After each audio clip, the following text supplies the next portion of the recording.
Baik, baik teman-teman, kita masuk ke materi kalimat efektif. Namun sebelum masuk ke kalimat efektif, teman-teman tentunya harus memperhatikan beberapa gambar yang sudah saya sediakan. Di sini ada kata atau ada semacam puisi ya. Namun di dalam satu katanya ini saya bulatkan, saya lingkari. Ini kenapa saya lingkari? Karena mengandung kalimat yang tidak efektif atau kalimat kurang efektif.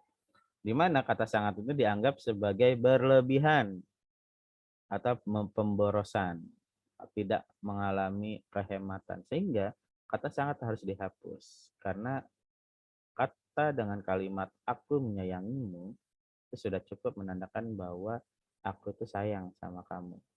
Tidak perlu kata sangat. Mungkin bahasa kita adalah lebay. Hal ini pun berlaku pada terima kasih banyak. Nah, biasanya ini terjadi pada surat. Terima kasih banyak. Jadi terima kasih banyak-banyaknya hilangkan terima kasih. Atas perhatian Bapak Ibu, kami mengucapkan terima kasih. Seperti itu. Kemudian teman-teman, ada di sini jual aspal.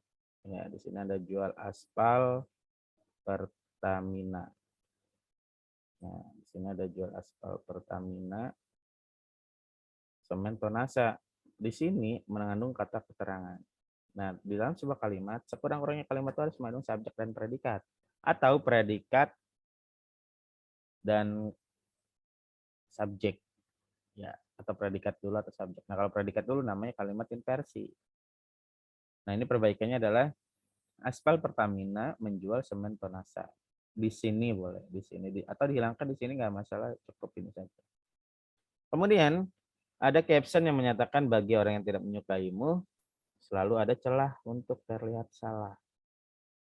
Nah, kata bagi bisa dihilangkan karena bagi ini mengandung kata keterangan sama seperti di sini.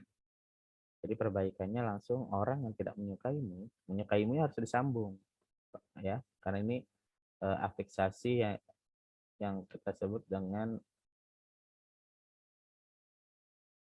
dua imbuhan di awal dan di akhir, atau kita sebut simulfix macam itu. Perbaikannya orang yang tidak menyukaimu selalu ada celah untuk terlihat salah. Nah, di sini kalimat efektif itu harus diawali dengan kalimat dasar. Kurang-kurangnya ada subjek dan predikat. Atau predikat dulu, tadi sudah saya jelaskan terkait predikat di awal berarti disebut sebagai kalimat inversi. Kemudian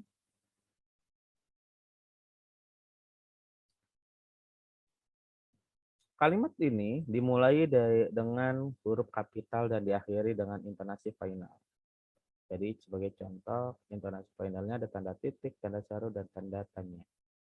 Contoh, Dani datang.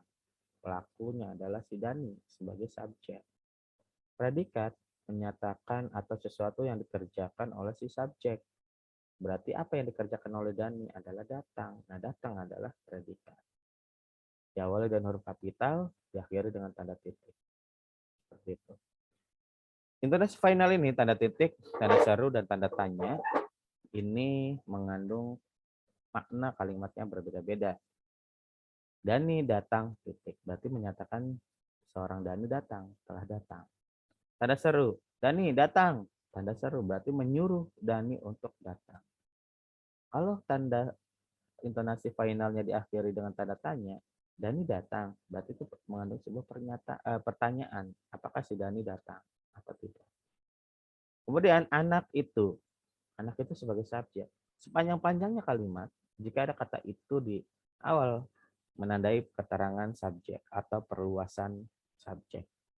Contoh, gadis berkacamata itu adalah kekasihku. Berarti gadis yang berkacamata itu, sampai itu adalah subjek. Adalah predikat. Kekasihku adalah objek. Jadi, itu menandakan subjek. Dia pergi sama subjek dan predikat. Nah, contoh yang 3, pergilah kau, PS, pergilah dulu, baru kau. Nah, ini boleh ini kalimat. Tapi disebut dengan kalimat inversi yang dimana didahului oleh predikat. Inti kalimat efektif harus melakukan atau mematuhi peraturan-peraturan terkait mengenai kalimat dasarnya. Seperti itu. Nah, untuk itu teman-teman, usahakan gunakanlah kalimat seefektif mungkin. Nah, untuk kalimat dasar tadi menjadi efektif, maka teman-teman perlu dihubungkan dengan objek, keterangan, atau dan pelengkap. Kemudian teman-teman, untuk menentukan subjek, predikat, objek, keterangan, dan pelengkap ini, teman-teman bisa bertanya pada diri sendiri, di mana subjek itu adalah pelaku, berarti siapa pelakunya? Oh, berarti pelakunya si Dani, berarti si Dani subjeknya. Kemudian predikat adalah apa yang dilakukan oleh subjek. Kita lihat apa yang dilakukan oleh si subjek, itu adalah predikat. Objek adalah sasaran yang dilakukan oleh predikat. Berarti apa yang dilakukannya? Gitu. Pertanyaannya apa yang dilakukan oleh subjek ini? Sasarannya adalah objek. Keterangan adalah biasanya menerangkan suatu hal dengan apa yang sudah dikerjakan oleh predikat dan subjek. Pelengkap hadir mendampingi objek. Jadi di antara objek ini ada predikat, ada keterangan. Jadi di antara itu. Sebagai contoh, anak itu pandai.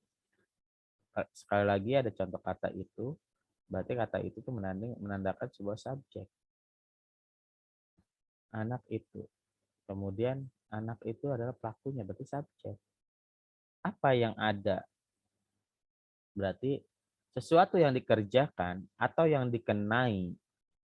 Yang dikerjakan atau dikenai atau yang ingin diharuskan. Itu mengandung predikat. Nah, anak itu pandai. Berarti ada yang dikenai oleh anak itu, yaitu pandai. Maka itu predikat. Kemudian, ada kata contoh berikutnya adalah Gina berasal dari Bandung. Siapa pelakunya? Gina, berarti subjek. Apa yang diterangkan, yang diharuskan di sini? Oh, Gina berasal. Berasal itu predikat. Dari Bandung adalah keterangan. Keterangan tidak mesti harus menggunakan kata di. Ya, bisa menggunakan kata dari, dengan, dan sebagainya. Kemudian, untuk contoh ketiga, Marisa sebagai subjek. Subjeknya adalah Marisa. Kenapa Marisa? Kehilangan jejak hidup. Jejak sebagai objek. Nah, sasarannya yang dihilangkan oleh Marisa itu adalah jejaknya. Hidup melengkapi objek. Artinya, pelengkap itu hadir karena ada objek. Kalau tidak ada objek, tidak bisa. Contoh, ibu memasak nasi goreng. Siapa yang melakukannya? Ibu, berarti ibu sebagai subjek. Apa yang dilakukan oleh ibu? Berarti predikatnya adalah memasak. Apa yang dimasak? Berarti sasaran yang dimasaknya adalah nasi. Berarti sebagai objek nasi tersebut. Nah, nasinya diterangkan, dilengkapi. Nasinya yang bukan kalimatnya, tetapi nasinya yang dijelaskan kembali, yaitu digoreng. Maka goreng adalah pelengkap. Pelengkap hadir karena ada objek. Kalau tidak ada objek berarti tidak bisa hadir. Contoh, ibu memasak nasi goreng. Kita hilangkan objeknya. Berarti ibu memasak goreng. Berarti tidak bisa. Goreng pelengkap ini tidak bisa berdiri sendiri. Dia harus dilengkapi oleh objek. Artinya, objek bisa hidup tanpa pelengkap. Tetapi pelengkap tidak bisa hidup tanpa objek. Artinya pelengkap itu hadir karena ada objek. Makanya jika Anda ingin menjadi pelengkap, maka salah. Karena Anda tidak akan pernah bisa hidup tanpa seseorang yang dituju. Oleh sebab itu, lebih baik Anda menjadikan sebagai objek. Karena kehadiran objek tidak butuh pelengkap, tetapi pelengkap butuh objek. Seperti halnya di nomor 3 ini, di contoh nomor 3, Marisa kehilangan jejak hidup. Kalau jejaknya kita hilangkan, Marisa kehilangan hidup. Kehilangan hidup itu apa? Nah, maka jejaknya harus hadir. Kemudian di contoh 4, Agus membaca buku. Siapa pelakunya? Agus. Apa yang dilakukan oleh Agus adalah membaca. Apa yang dibacanya? Buku. Ini gampang. Kemudian yang kelima, Tarwanto mengirim dokumen. Siapa pelakunya? Tarwanto. Apa yang dilakukan? Mengirim. Mengirim apa? Dokumen sebagai objek sasarannya. Ina menjahit baju di kamar. Siapa pelakunya? Ina sebagai subjek. Menjahit predikat. Baju adalah objek. Di kamar adalah keterangan. Berarti menandakan keterangan. Teman-teman, sekali lagi saya ingatkan, keterangan tidak harus dengan kata di. bisa dari kata dari, dengan, dan sebagainya. Karena beberapa keterangan menyatakan satu. Jika keterangan itu menyatakan tempat, berarti ciri-cirinya harus menggunakan di atau ke. Contoh, di tempat, ke mana, di rumah, itu menyatakan tempat. Di perpustakaan, di restoran, ke restoran. Kemudian keterangan menyatakan cara. Ibu memotong tomat dengan pisau. Ibu sebagai subjek, memotong predikat, tomat sebagai objek.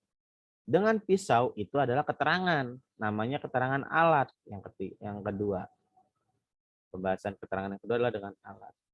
Jadi dengan itu menyatakan keterangan. Kemudian yang ketiga, keterangan dapat dilakukan melalui atau menandai sebagai waktu. Misalnya pagi, berarti menggunakan kata pada. Dinda bangun tidur pagi hari, pada pagi hari. Atau pagi hari saja itu sudah menandakan keterangan. Jadi keterangan tidak mesti hadir karena di atau ke.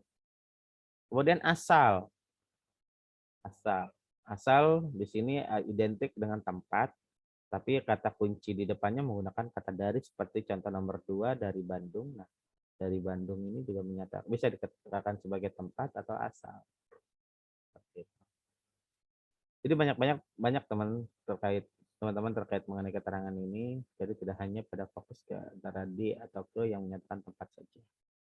Nah, teman-teman, untuk SPOK ini, PAL, SPOK dan PAL ini dinyatakan sebagai kalimat efektif atau digunakan dengan efektif, maka harus dilengkapi dengan beberapa hal. Di mana kalimat efektif itu harus jelas dan mudah dipahami. Jadi jelas dan mudah dipahami. Di mana informasinya itu mudah dipahami oleh pembaca.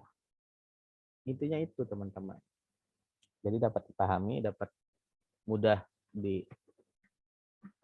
ditelusuri, dicerna oleh pembaca. Karena jika informasi itu tidak bisa ditelusuri, tidak bisa dicerna dengan baik, maka susah untuk menerjemahkan maksud dari informasi tersebut. Oleh sebab itu, kalimat efektif harus memerlukan atau didukung dengan beberapa persyaratan, yaitu ada kesepadanan, paralel, kehematan, kecermatan, dan kelogisan. Nah, fokus pada 5 hal ini, teman-teman, sebagai syarat kalimat efektif. Yang pertama kita bahas adalah syarat pertama, yaitu kesepadanan. Arti sepadan itu sama, itu saja kata kuncinya. Di mana ada 3 ciri. Yang pertama adalah kalimat memiliki subjek dan predikat. Yang jelas, jadi subjeknya, predikatnya jelas. Contoh, ibu pergi, subjek predikat. Tidak terdapat subjek ganda kata yang. Misalnya anak yang berarti itu sudah tidak efektif. Anak yang berbaju, nah itu tidak berbaju merah. Nah, kira-kira anak yang berbaju merah, anak yang membawa, nah, itu kira-kira anak yang itu sudah menimbulkan subjek ganda. Predikat kalimat tidak didahului. Artinya predikat ini tidak boleh didahului oleh yang tadi OP, PAL itu. OK dan PAL. Contoh, di dalam buku ini akan membahas, nah di dalam ini menyatakan keterangan, hilangkan di dalam, perbaikannya buku ini akan membahas cara-cara menjadi penyunting yang baik dan profesional. Kata bagi juga tidak boleh. Ini intinya adalah harus subjek dan predikat yang jelas, ini pertama. Jadi seperti itu, ini disebut dengan kesepadanan. Kemudian ada paralel. Nah, ingat materi diksi tadi yang dijelaskan sebelumnya terkait jenis-jenis kata. Jenis-jenis kata ini sangat mempengaruhi keparalelan. Arti dari paralel itu adalah kesamaan bentuk kata. Jika bentuk pertamanya nomina, maka seterusnya nomina. Seperti itu. Jadi tidak boleh. Kalau kata kerja, ya kata kerja. Jika awal kata kerja, berikutnya kata kerja. Kalau kata sifat, berikutnya kata sifat. Di mana hal ini berlaku apabila Anda bertemu dengan kalimat yang menggunakan kata dan atau. Jadi ada dua kata, dan atau. Contoh di sini adalah harga minyak dibekukan atau kenaikan secara luas. Nah, ini kalimatnya tidak efektif. Mengapa? Karena dibekukan itu adalah kata kerja. Kenaikan adalah kata benda atau nomina. Dibekukan kata kerja atau verb, kenaikan kata benda atau nomina. Mana yang harus diganti? Kita lihat konteks kalimatnya. Maka kenaikan diganti dengan dinaikkan. Berarti dibekukan dan dinaikkan, ini keduanya adalah kata kerja. Perbaikannya adalah harga minyak dibekukan atau dinaikkan secara luas. Contoh lain. Ani gadis yang pandai dan bekerja di supermarket. Nah, itu tidak pas. Mengapa? Karena kata di awal dimulai dengan kata sifat, yaitu pandai. Kata berikutnya muncul bekerja. Kerja di, berarti itu sudah menerangkan kata kerja. Maka bekerja diganti dengan rajin bekerja. Misalnya, nah, rajin bekerja atau giat bekerja, ini merupakan kata sifat. Jadi perbaikan kalimatnya adalah Ani, Ani gadis yang pandai dan giat kerja atau bekerja keras. Kemudian syarat yang ketiga adalah kehematan. Tentunya ini sudah dijelaskan di awal tadi, intinya tidak mengalami pemborosan kata atau tidak hemat. Contoh satu, karena ia tidak diundang, ia tidak datang. Ini dikatakan salah karena ianya dua kali. Cukup satu saja. Karena tidak diundang, ia tidak datang. Contoh kedua, penonton serentak berdiri setelah mereka melihat idolanya datang. Ini dikatakan salah. Mengapa dikatakan salah? Karena ada kata penonton. Yang namanya penonton sudah pasti banyak. Kemudian diberikan ada kata mereka. Mereka juga sudah pasti banyak. Maka salah satunya sudah dihilangkan. Kita hilangkan kata merekanya menjadi penonton serentak berdiri setelah melihat idolanya datang. Seperti halnya atas perhatian Bapak Ibu, kami mengucapkan terima kasih banyak. Nah, banyak di sini pemborosan, tidak hemat, hapus. Aku sangat amat mencintaimu. Sangat amat sangat tuh udah dihilangkan, langsung saja aku menyayangimu. Seperti itu. Ini yang disebut dengan kehematan kalimat atau kehematan kata. Syarat kalimat efektif yang keempat berikutnya adalah kecermatan. Di mana kecermatan ini, kalimat yang disajikan itu tidak menafsirkan tafsiran ganda. Artinya ketika kita membaca atau mendengar kalimat itu tidak menimbulkan perspektif lain. Contoh, dia menerima uang sebanyak 25 ribuan. Mengapa dikatakan salah? Dalam konteks kalimat ini, sang dia itu mendapat uang sebesar 25 ribu rupiah. Tapi karena penulisan atau pengucapan lisan di kalimat satu ini dia menerima uang sebanyak 25 ribuan, ini menghamburkan makna. Mengaburkan makna. Sehingga menafsirkan tafsiran ganda bahwa sebenarnya uang yang didapat oleh dia itu dengan kalimat ini sebesar 100 ribu. Dari mana 100 ribu itu? 25 ribuan. Berarti ada 5 ribuannya 20, berarti 100 ribu. Sedangkan konteks kalimat ini adalah dia itu mendapatkan uang sebesar 25 ribu rupiah. Maka perbaikannya adalah dia menerima uang sebanyak 25 ribu. Nah, kata an ini berbahaya teman-teman.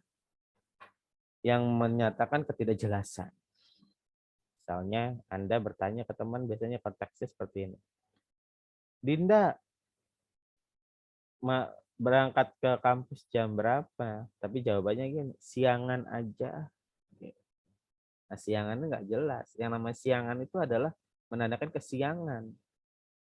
Tetapi siangan di sini itu sebenarnya bukan kesiangan, tetapi menunggu terik matahari di tengah kepala kita atau menunggu agak siang.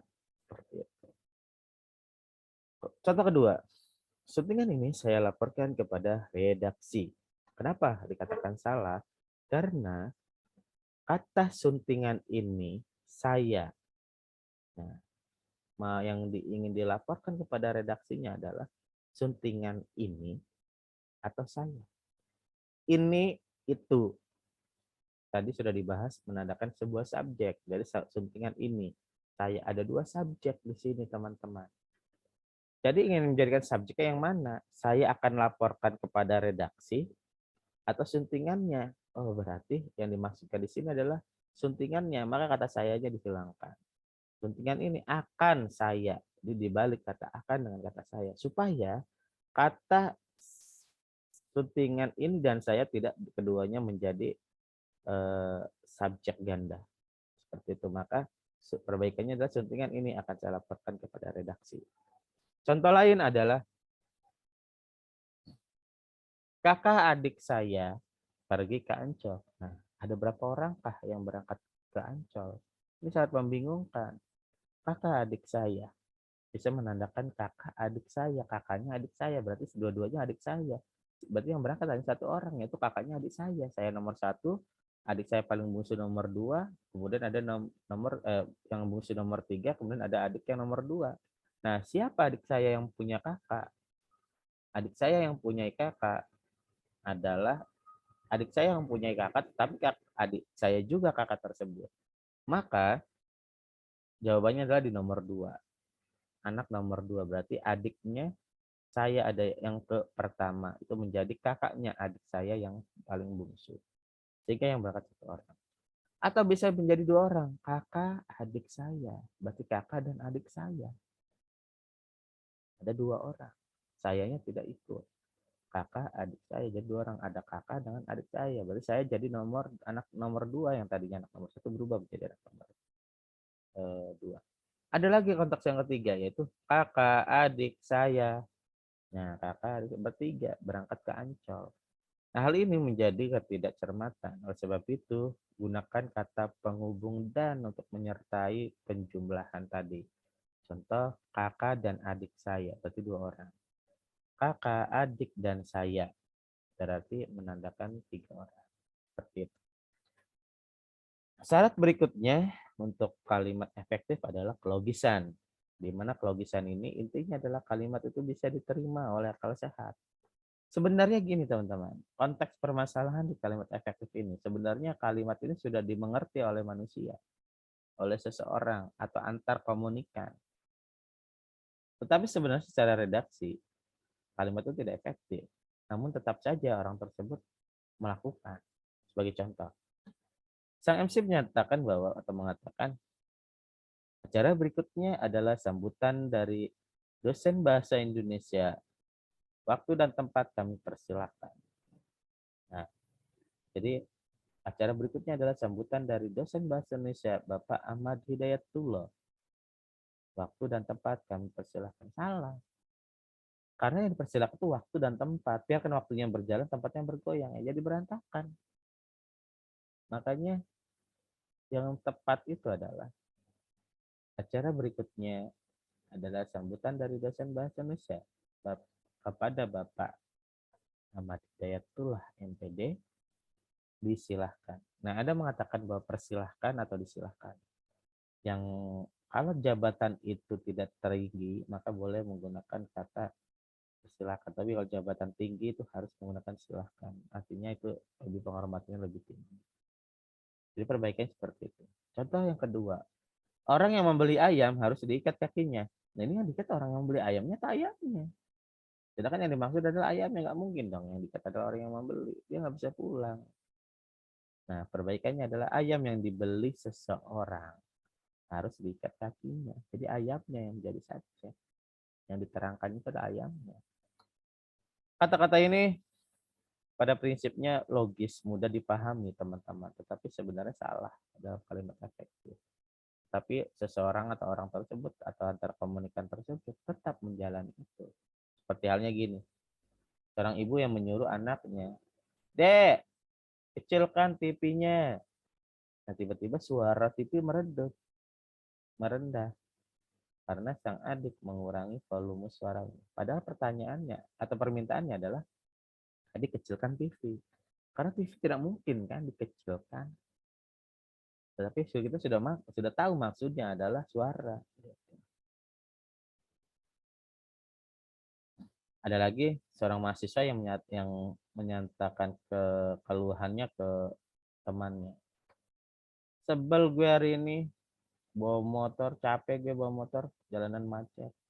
Sang sang temennya jawab, hebat kamu bisa bawa motor, saya nggak kuat. Maksudnya adalah bawa motor itu adalah bukan membawa atau menjinjing atau memangku motor, tapi mengendarai. Maka kalimat yang perbaikannya adalah mengendarai. Gitu. Jadi lelah saya mengendarai sepeda motor itu, macet di jalan gitu misal.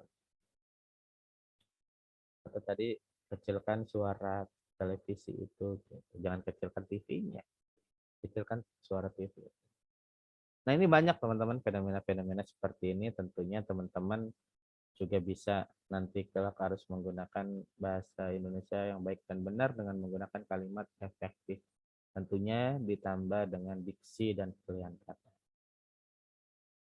Jadi ini materi yang bisa saya sampaikan terkait mengenai kalimat efektif. Semoga bermanfaat.